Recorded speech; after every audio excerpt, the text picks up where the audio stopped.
One final time to Capitol tonight.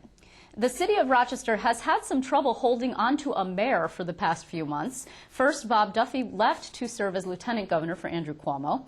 And then Duffy's corporation counsel, Tom Richards, was appointed to the post. But then he stepped down so he could run in hopes of holding on to the job that he had inherited. And Carlos Carbalata, the city's commissioner of neighborhood and business development, became acting mayor. It's all very confusing. So yesterday, Richards actually got his wish after Rochester's residents restored him to the office that he had so briefly held. He'll have to get straight to work, however, because the city is facing a $50 million budget gap, and Richards' proposal for closing that hole is due in about a month and a half. He is, however, taking some time to talk to me about the big challenge ahead of him. This is the mayor-elect himself, Mr. Richards. Welcome to Capitol tonight. Thank you, Liz. It's good to be here. And it is great to see you. Congratulations on your win. Thank you.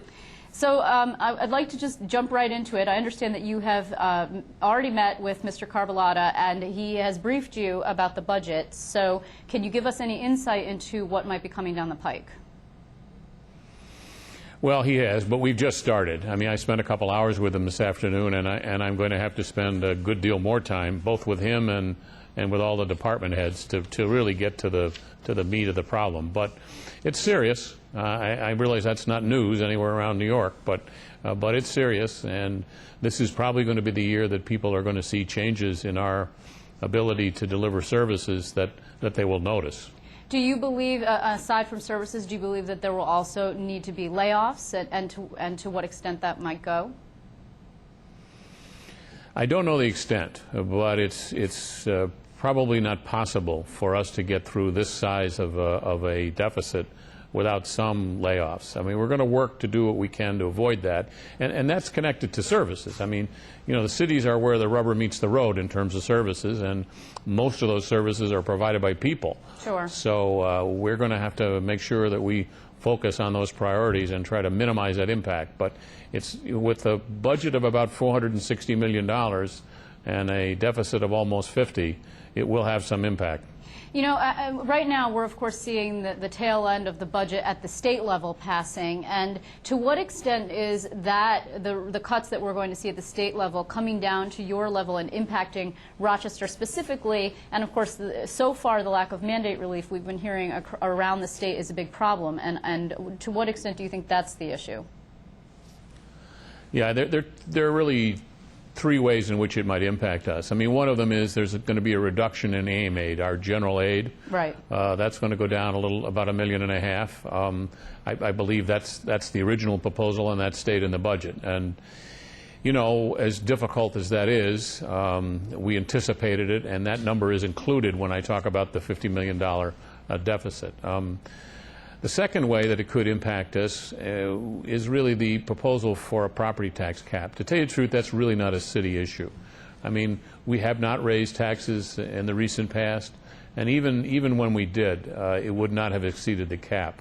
The city, like many cities in New York, really has a limited capacity to increase its real property tax, both in terms of the base on which we can increase it, and the fact that we've got people in our community who are really not in a position to pay anymore. So the tax cap is not too much of an issue. However, the accompaniment of the tax cap, the release of mandates, that is important to us, because like all governments in New York, in order for us to get through this period of time, we're going to have some relief from Albany.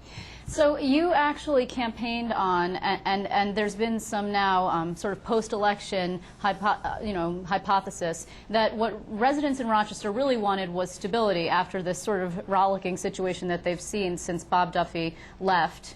And how will you establish yourself as independent from the Duffy legacy, if you will, and to what degree will you then hew to his agenda going forward?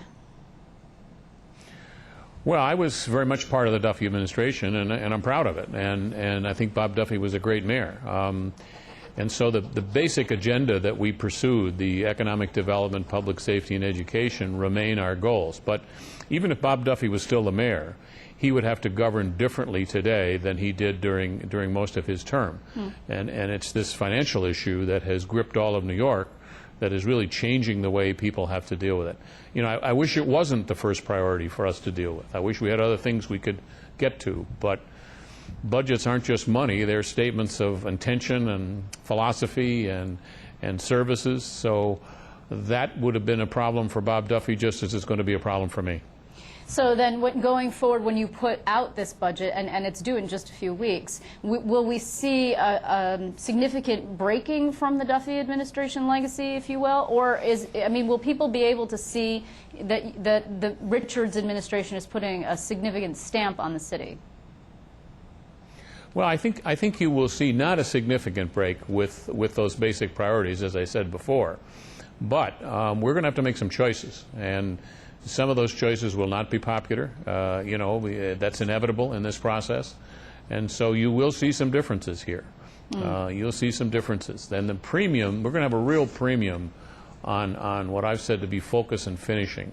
Rather than come up with a whole lot of new ideas and a whole lot of new projects, at least, we're really going to have to focus on getting done what we have on our plate and make sure we maintain these services. Fortunately, we've got a lot on our plate. I mean that encompasses a great deal, but nonetheless, that's really what the focus needs to be here, at least for the next couple of years. Now, the former mayor, Bill Johnson, actually had 42% of the vote. You ended up with 49% of the vote. That's under the 50% right. That generally people consider a mandate, if you will. So what will you be doing going forward to bring the Richardson, the Johnson people into your camp, if anything? Yeah, I mean, there were three candidates, and actually the minority candidate, the Green Party candidate, actually got 9% of the vote. So that accommodates, drives some of it. And we did manage to win, I think, in almost all but a couple of the legislative districts. But, having a campaign is about finding reasons why you're different and why there are problems and why there are divisions. Governing is about bringing people together, and that would be true if I got 60% of the vote.